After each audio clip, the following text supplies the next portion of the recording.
Oke, Assalamualaikum warahmatullahi wabarakatuh. Teman-teman, ilmu komunikasi yang mengambil mata kuliah metode penelitian kuantitatif.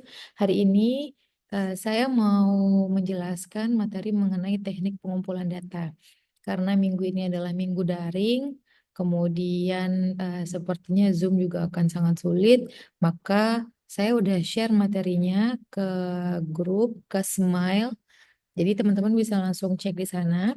Dan mungkin sebagian dari Anda ada yang kurang memahami jika hanya membaca slide yang diberikan. Untuk itu, saya coba buatkan video eh, singkat mengenai penjelasan materi tersebut. Mudah-mudahan teman-teman bisa lebih memahami informasi yang saya sampaikan. Nah, jika nanti ada pertanyaan terkait dengan materi tersebut, maka nanti boleh menulis pertanyaannya di grup atau di eh, WhatsApp grup kelasnya masing-masing.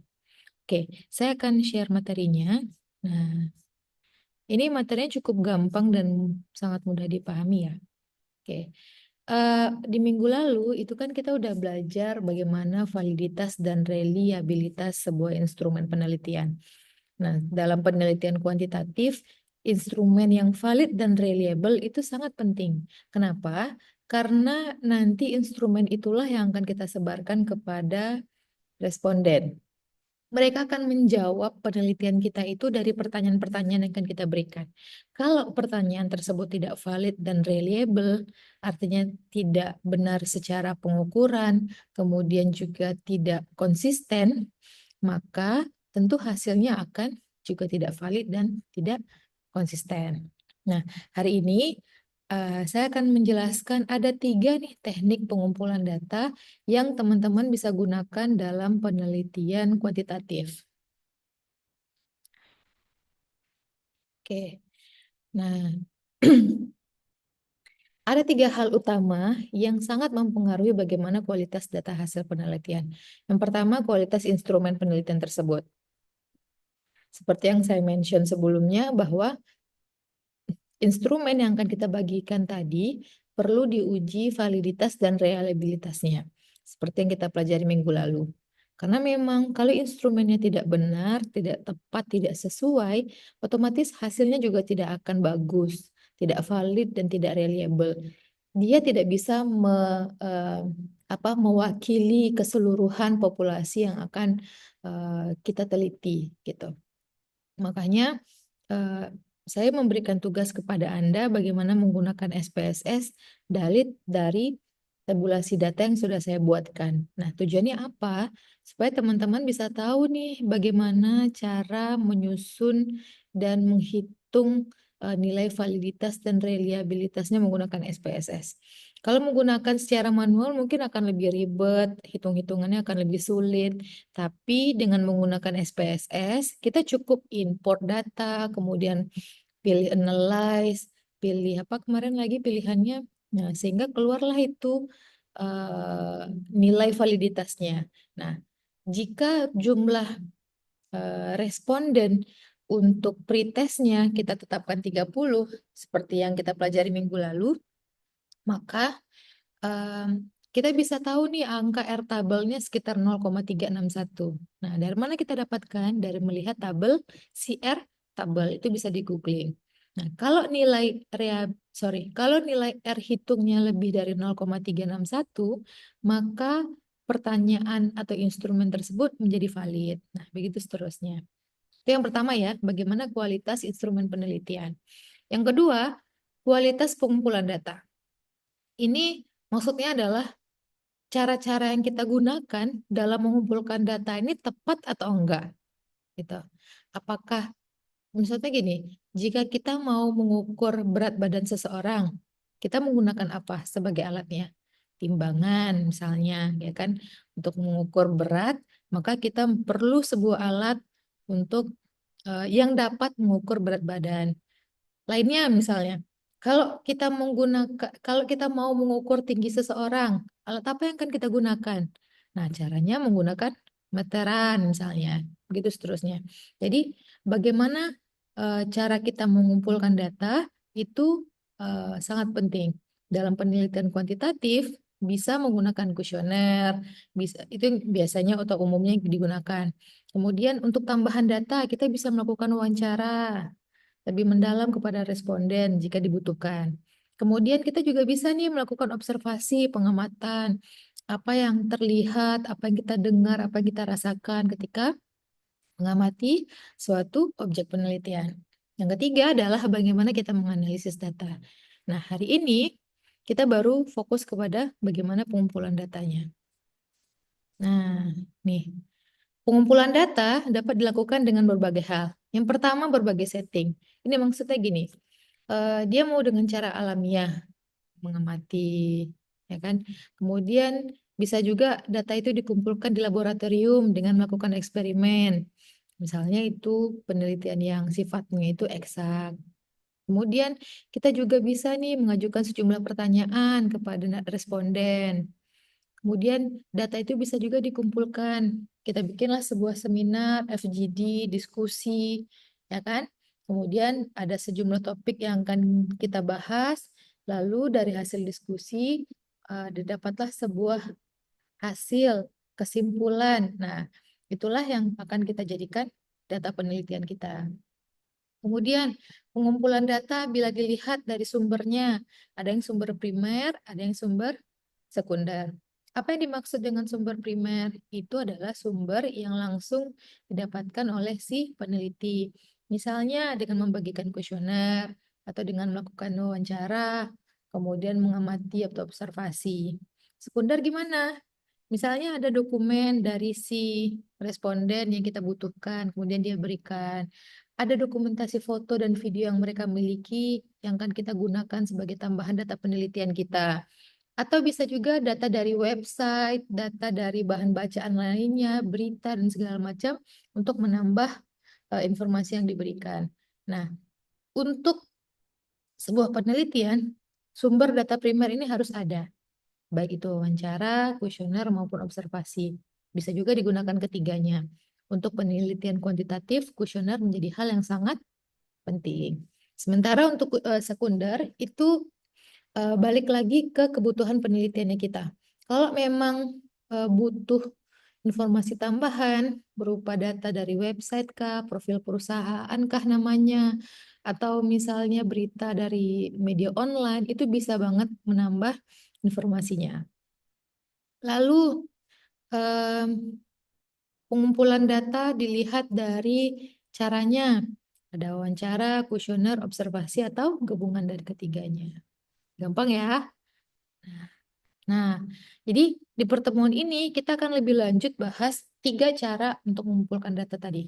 Wawancara, kuesioner, dan juga observasi. Kita masuk yang pertama dulu, wawancara. Kapan sebenarnya wawancara ini perlu kita lakukan? Wawancara itu biasanya dilakukan ketika kita eh, apa namanya mau memulai penelitian. Kita perlu nih untuk tanya-tanya dulu sehingga nanti mulai tergambar apa sih masalah yang akan kita teliti atau potensi masalah yang bisa kita teliti gitu. Nah, wawancara ini juga bisa kita lakukan jika kita butuh informasi yang lebih lanjut dari responden. Misalnya dalam kuesioner itu kan sifat pertanyaannya untuk yang terbuka itu ada narasi yang akan dijawab oleh si responden. Kalau tertutup jawabannya iya tidak, sangat setuju misalnya atau sangat tidak setuju. Nah, untuk mengembangkan jawaban tadi, biasanya kan kita butuh wawancara lebih lanjut kalau dibutuhkan. Nah, itu teknik wawancara bisa kita pakai untuk mendapatkan informasi yang lebih lanjut. Kemudian, wawancara juga bisa dilakukan jika respondennya itu dikit, tapi kita masih butuh informasi yang lebih dalam. Kita bisa gunakan wawancara sebagai tambahannya. Nah, Sutisno Hadi, dia bilang bahwa seorang peneliti yang menggunakan metode interview atau wawancara dan kuesioner harus paham bahwa pertama, responden itu adalah orang yang paling tahu tentang dirinya. Artinya, kita mengasumsikan bahwa si responden ini adalah orang yang punya kuasa penuh terhadap dirinya dan dia punya punya wewenang untuk bilang bahwa dialah yang paling paham tentang dirinya. Kemudian yang kedua, apa yang dinyatakan oleh responden kepada peneliti adalah benar dan dapat percaya. Dalam penelitian kuantitatif, informasi yang disampaikan oleh si narasumber itulah yang akan kita jadikan jawaban dari penelitian-penelitian kita. Jadi kita asumsikan bahwa informasi yang disampaikan itu adalah benar dan dapat kita percaya. Dan terakhir, interpretasi responden tentang pertanyaan-pertanyaan yang diajukan peneliti kepadanya adalah sama dengan apa yang dimaksud peneliti.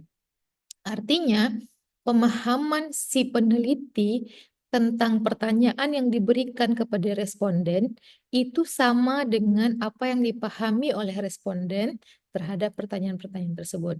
Jadi level pemahamannya setara. Kalau peneliti bilang dalam pertanyaannya adalah ini, maka si responden juga pahamnya adalah ini. Gitu.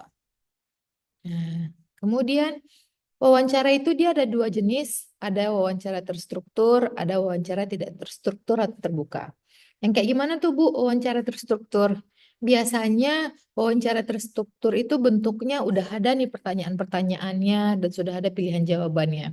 Dalam penelitian kuantitatif, wawancara terstruktur itu maksudnya eh, udah ada pertanyaan pertama, bagaimana pendapat eh, Bapak Ibu mengenai kinerja dosen ilmu komunikasi misalnya, atau bagaimana pendapat mahasiswa mengenai kinerja dosen ilmu komunikasi.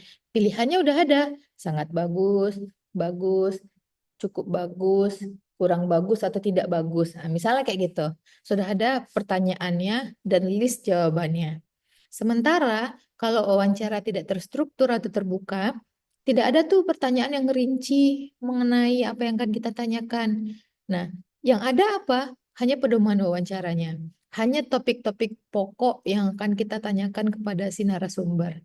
Nah, nanti itu akan dikembangkan.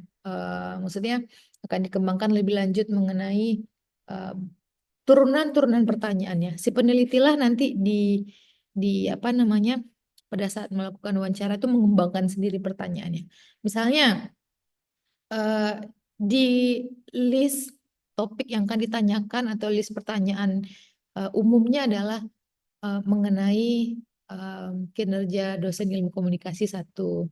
Yang kedua mengenai em, kehadiran mahasiswa misalnya. Nah, cuman gitu-gitu aja.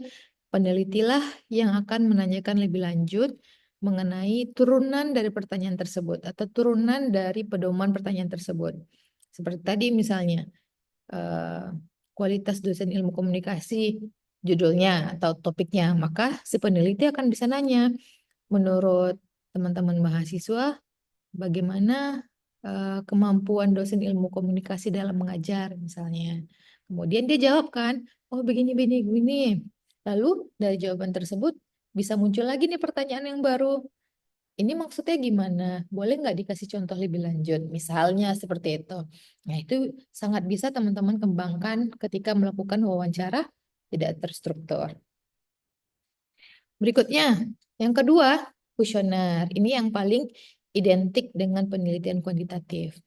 Kuesioner ini adalah teknik pengumpulan data yang dilakukan dengan cara memberikan seperangkat pertanyaan atau pernyataan tertulis kepada responden untuk dijawabnya. Ada pertanyaan, baik yang kita ketik di kertas misalnya, kemudian kita print, kita temuilah responden, kita minta dia untuk menjawab. Boleh kita tungguin atau misalnya kita janjikan besok kita jemput lagi ya, misalnya. Udah ada pertanyaan, sudah ada jawabannya ABCD atau checklist-checklistnya. Jadi dia cukup mengisi, melingkari atau menyilang jawaban yang menurut dia adalah jawaban yang paling mewakili pertanyaan tersebut. Kemudian, kalau teman-teman bikinnya menggunakan Google Form, maka tinggal di-share aja linknya kepada mereka. Kemudian nanti setelah mereka pilih jawabannya dan submit, nah teman-teman bisa melihat bagaimana jawaban dari si responden tersebut. Yang kedua, kuesioner ini efisien apabila peneliti tahu dengan pasti variabel yang akan diukur dan tahu apa yang diharapkan dari responden. Nah, ini kenapa penelitian kuantitatif ini sangat penting duduk dulu di awal, karena memang seperti yang kita pelajari, si peneliti atau kita mesti tahu dulu nih variabel apa yang akan kita ukur. X-nya ada berapa, Y-nya ada berapa. Kemudian X dan Y tadi kita lihat teori apa yang cocok untuk digunakan yang dapat mengukur si variabel tersebut. Nah, dari teori-teori tadi akan diturunkan menjadi indikator. Misalnya, kayak mengukur bagaimana brand awareness. Brand awareness ini dari penelitian orang-orang yang sebelumnya atau berdasarkan pemahaman kita, teori yang cocok adalah uses and gratification misalnya. Nah, dari teori uses and gratification ini, setelah kita baca teorinya, diketahui bahwa indikatornya adalah 1, 2, 3, 4. Apa ya contohnya? Nanti teman-teman bisa searching kok. Ada 4 misalnya indikatornya. Indikator tadilah yang kemudian akan kita turunkan menjadi pernyataan atau pertanyaan yang akan dijawab oleh responden. Kita sebut istilahnya sebagai instrumen. Nah, kalau ini tidak clear di awal, dan saya sering banget ulang-ulang, kalau teman-teman belum mengerti teori apa yang dipakai dalam variabelnya, belum bisa menurunkan indikatornya, maka akan sangat sulit menurunkan menjadi pertanyaan dan mendapatkan hasil yang valid. Gitu. Ya, makanya penting sekali buat Anda-Anda yang masih bingung menggunakan teori apa dan menurunkan indikatornya, itu udah mesti diselesaikan permasalahannya. Jika masih ragu, boleh tanya ke dosennya. Yang penting itu cara gampangnya adalah Anda mesti banyak baca jurnal yang mirip sama penelitian Anda. Misalnya kayak tadi, brand awareness terhadap keputusan pembelian. Maka carilah jurnal-jurnal yang membahas mengenai brand awareness, keputusan pembelian, dan mereka menggunakan mereka menggunakan metode penelitian kuantitatif. Jadi kita cuman akan mengikuti langkah-langkah seperti mereka, tapi yang membedakan mungkin tempatnya, waktunya, dan lain-lain gitu. Jadi kita butuh 1 sampai 2 jurnal yang paling mirip dengan penelitian kita sebagai acuan. Nah, itu untuk kita ikuti. Ya. Berikutnya, kuesioner cocok dipakai bila jumlah respondennya cukup besar dan tersebar di wilayah yang luas.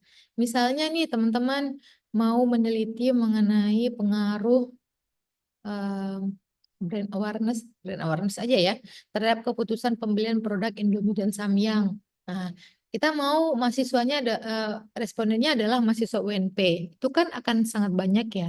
Nah, kalau kita temui satu persatu, akan butuh waktu yang panjang dan butuh energi, materi yang lebih besar. Tapi dengan adanya dengan adanya kuesioner ini, apalagi menggunakan Google Form, itu cukup share-share aja ke teman-teman, ke grup WA misalnya, pada kelompok responden yang cocok ya. Atau kita bisa share di sosial media, kita bilang bahwa mohon bantuannya teman-teman untuk mengisi kuesioner saya dengan catatan kalian yang mengisi adalah yang memenuhi kriteria berikut. Nah, gimana caranya supaya mereka tuh mau untuk mengisi kuesioner kita? Biasanya yang dilakukan adalah dengan mengiming-imingi sejumlah uang atau hadiah atau bingkisan atau adalah yang akan mereka dapatkan. Misalnya kayak teman-teman mau kuesioner, ada 500 orang yang akan dilibatkan. Kan susah ya dapat 500 orang itu. Nah, kalian bilang gini, akan ada voucher pulsa 50.000 untuk 10 orang terpilih, misalnya gitu. Biasanya orang akan lebih tertarik untuk ngisi dibandingkan dengan nggak ada ini hadiahnya gitu. Nah, itu beberapa strategi yang teman-teman bisa lakukan. Lalu, kuesioner tadi bisa ditulis dan dicetak kertas manual seperti biasa atau pakai Google Form. Cuman saran saya pakai Google Form aja. Apalagi untuk jumlah responden yang cukup banyak, kita tuh bisa langsung dapat tabulasi datanya jika menggunakan Google Form. Lanjut. Nah, apa yang perlu diperhatikan saat menggunakan menggunakan angket? Ini ada beberapa hal. Yang pertama, isi dan tujuan pertanyaan. Saat membuat kuesioner, kita perlu memperkenalkan diri, kita siapa, dari program studi mana, mau meneliti tentang apa, tujuannya apa, gitu. Kemudian apa hal-hal yang perlu kita informasikan kepada calon responden kita supaya mereka paham bahwa ini tujuannya adalah ini, gitu. Kemudian jangan lupa pakai bahasa yang mudah dimengerti. Kalau responden paham dengan pertanyaan yang kita berikan dan mudah dipahami, tentu mereka akan lebih gampang mengisi. Dan urutan pertanyaan yang mudah itu juga menjadi hal yang penting, kayak poin yang terakhir. Jadi gunakan bahasa yang cocok dengan responden kita, yang mudah dipahami dan mereka gampang untuk ngisi. Yang ketiga, tipe dan bentuk pertanyaan juga diperhatikan. Apakah kita mau pertanyaannya mau apa namanya terbuka, tertutup, kemudian pertanyaan yang mau ABCD atau bentuk checklist itu bisa kita pertimbangkan. Lalu pernyataannya tidak mendua. Artinya gini, satu pertanyaan itu jangan punya dua jawaban. Bagaimana menurut Anda mengenai kualitas lulusan dan kinerja eh, alumni ilmu komunikasi? Itu kan dua pertanyaan, kualitas lulusan dan kinerja. Misalnya gitu. Ini jangan digabung jadi satu pertanyaan, mesti dipecah menjadi dua pertanyaan. Sehingga kalau jawaban si yang kualitas kinerja dan kualitas lulusan tadi itu jawaban berbeda, itu tidak membuat si responden bingung. Kemudian tidak menanyakan hal-hal eh, yang sudah mereka lupakan atau hal-hal yang udah lama banget itu sulit untuk mereka mengingat. Kemudian pertanyaannya tidak menggiring. Usahakan betul pertanyaan yang kita buat atau pernyataan yang kita buat itu tidak menggiring si responden untuk memilih eh, pilihan tertentu. Artinya biarkan mereka merdeka memilih jawabannya mereka berdasarkan pemahaman, apa yang mereka rasakan, apa yang mereka lihat dan pengalamannya gitu. Lalu panjang pertanyaan. Ini penting banget. Kalau pertanyaannya panjang dan membuat mereka bingung, nah cenderung mereka akan malas ngisi dan ngisinya asal-asalan. Nah, sehingga jawaban dari penelitian kita tuh jadi nggak bagus. Makanya bikin pertanyaannya yang sederhana, simple, mudah dimengerti. Yang terakhir, urutan pertanyaannya. Urutkan dulu pertanyaan-pertanyaan yang mudah di awal. Nah, kemudian makin lama, mungkin makin sulit atau makin berat pertanyaannya. Kalau pertanyaan yang sulit diletakkan di awal dan udah bikin mereka bingung, ini apa sih? Misalnya gitu ya. Nah, itu mereka akan males untuk mengisi kuesioner kita. Makanya penting untuk mengurutkan pertanyaan, mulai dari yang mudah terlebih dahulu atau yang gampang atau yang sederhana terlebih dahulu, baru ke pertanyaan yang bobotnya akan lebih dalam dan lebih berat. Kemudian, apalagi berdasarkan prinsip pengukuran, angket yang disebarkan itu mesti dicek dulu validitas dan reliabilitasnya. Kayak saya bilang sebelumnya, mesti dicobain dulu ke 30 orang responden untuk melihat pertanyaan kita ini udah valid, udah benar belum, udah konsisten belum.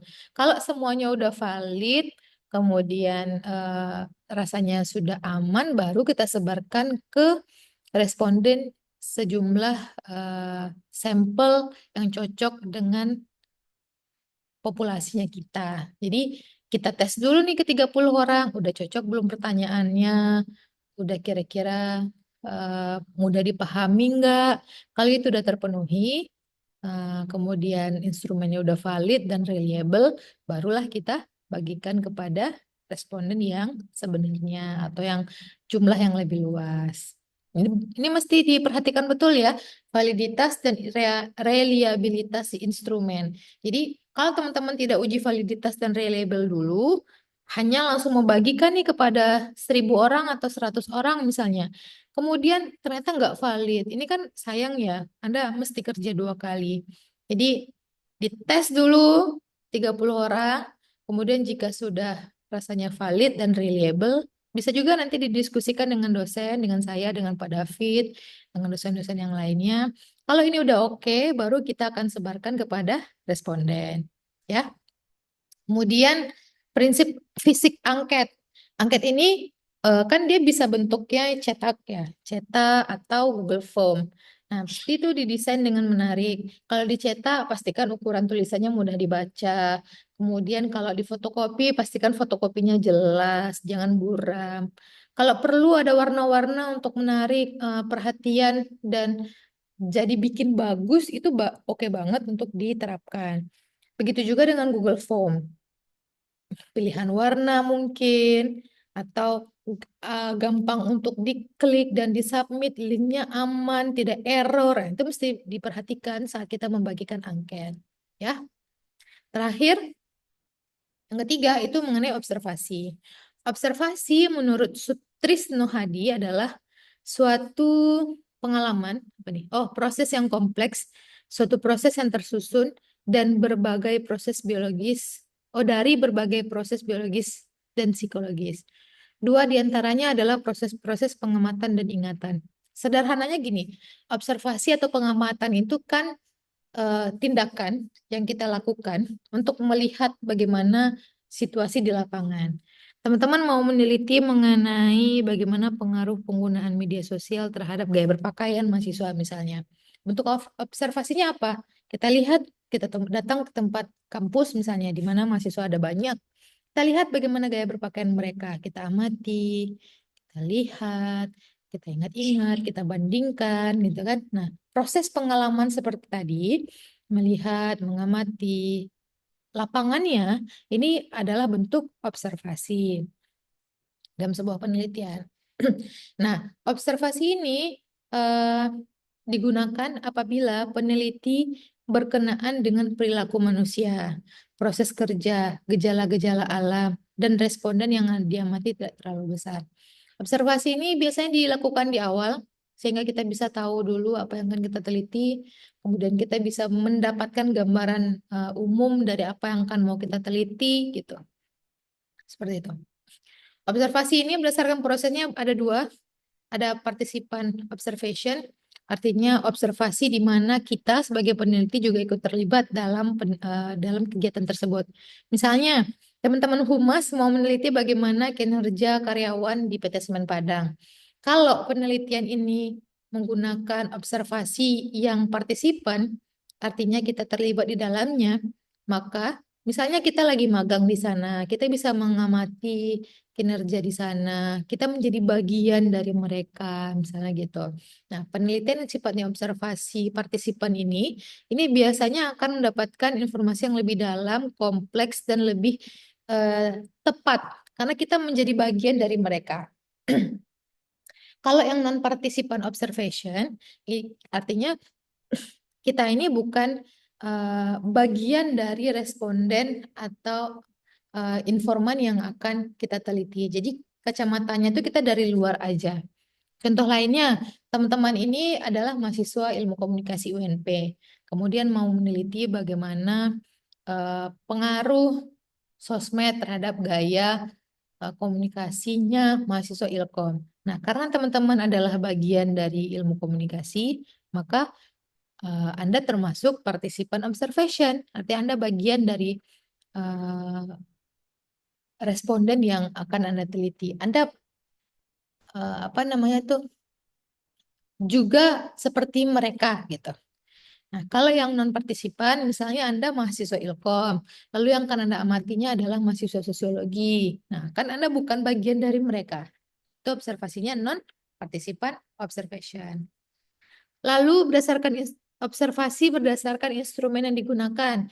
Ada observasi terstruktur juga, ada observasi tidak terstruktur. Itu juga maksudnya observasi terstruktur itu sudah ada nih panduannya, list-list apa yang perlu kita amati, apa yang kita harapkan dari pengamatan tersebut, ada targetnya. Sementara kalau observasi yang tidak terstruktur, itu kita melihat-lihat aja. Oh, kita mengamati ini ternyata. Oh, kita menemukan ini. Oh, gini ya, gitu. Tanpa ada panduan atau target dari pengamatan tersebut kita harus apa, gitu. Jadi, kalau bisa kita simpulkan bahwa teknik pengumpulan data itu ada tiga. Yang pertama adalah wawancara, yang kedua adalah angket, yang ketiga adalah observasi. Wawancara adalah kita mengajukan sejumlah pertanyaan kepada si responden Kalau wawancaranya tertutup, maka ada pilihan jawaban yang akan mereka pilih.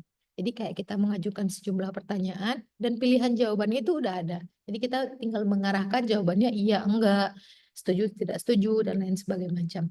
Lain sebagainya. Kalau dia wawancara terbuka, maka pertanyaannya adalah pertanyaan-pertanyaan yang akan menghasilkan jawaban berupa penjelasan. Gitu. Lalu angket kita sebarkan bisa menggunakan kertas, difotokopi dan dibagi-bagikan atau berupa Google Form. Angket ini cocok untuk penelitian yang jumlah respondennya banyak dan tersebar luas di beberapa wilayah gitu.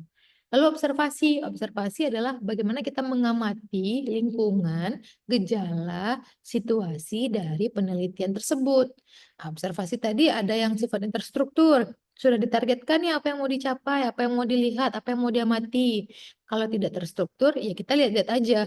Oh, kita temukan ini. Oh, kita temukan ini. Tanpa punya target yang signifikan. Itu ya, teman-teman. Ini gampang banget materinya dan kita sudah sangat sudah sangat familiar dengan tiga hal tersebut. Nah, ini cuma sebagai pengantar menjelaskan. Nanti di bab 3 teknik pengumpulan data, Anda bisa sesuaikan kebutuhan Anda di mana. Misalnya, teknik pengumpulan data. Judulnya kan di bab 3 di salah satu bagian bab 3. Pada penelitian ini, kami peneliti menggunakan kuesioner sebagai teknik pengumpulan data utama. Kami membuat sejumlah pertanyaan yang berupa turunan dari indikator dari variabel-variabel yang sudah kami tentukan sebelumnya gitu. Misalnya kayak gitu. Atau nanti narasinya bisa disesuaikan. Nah, kemudian kami juga untuk kami juga menggunakan wawancara sebagai tambahan informasi dalam penelitian yang kami lakukan. Wawancaranya bersifat terstruktur atau tidak terstruktur tergantung penelitian Anda. Dan yang ditanyakan adalah seputar apa. Terus, misalnya kalau Anda juga melakukan observasi, Anda bilang, di awal penelitian, kami juga melakukan observasi begini, begini, begini, begini. Itu juga dijelaskan.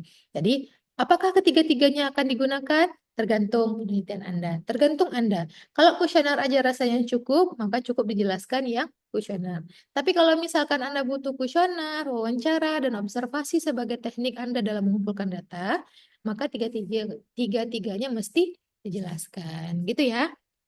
Saya harap teman-teman bisa memahami. Saya sengaja bikin video ini supaya kita bisa sama-sama Anda bisa paham apa yang saya tuliskan di slide karena tidak semua hal yang bisa saya tuliskan. Jika nanti ada pertanyaan mengenai topik ini, sangat memungkinkan untuk Anda mengajukan pertanyaan di grup-grup WhatsApp-nya. Oke, thank you. Untuk berikutnya Anda silahkan menyelesaikan bab 1 dan bab 2 karena bab 1 dan bab 2 ini akan menjadi UTS Anda dan juga CBL. Sementara nanti di bab 3 itu akan menjadi tugas PJBL. Nah, di akhir itu Anda akan mempresentasikan proposal yang sudah Anda buat secara berkelompok dan rencananya saya akan undang dosen-dosen yang terkait dengan topik-topik yang akan Anda angkat untuk diberikan masukan di penelitian tersebut, di proposalnya. Gitu ya. Oke, terima kasih untuk hari ini. Mudah-mudahan bisa dipahami. Assalamualaikum warahmatullahi wabarakatuh.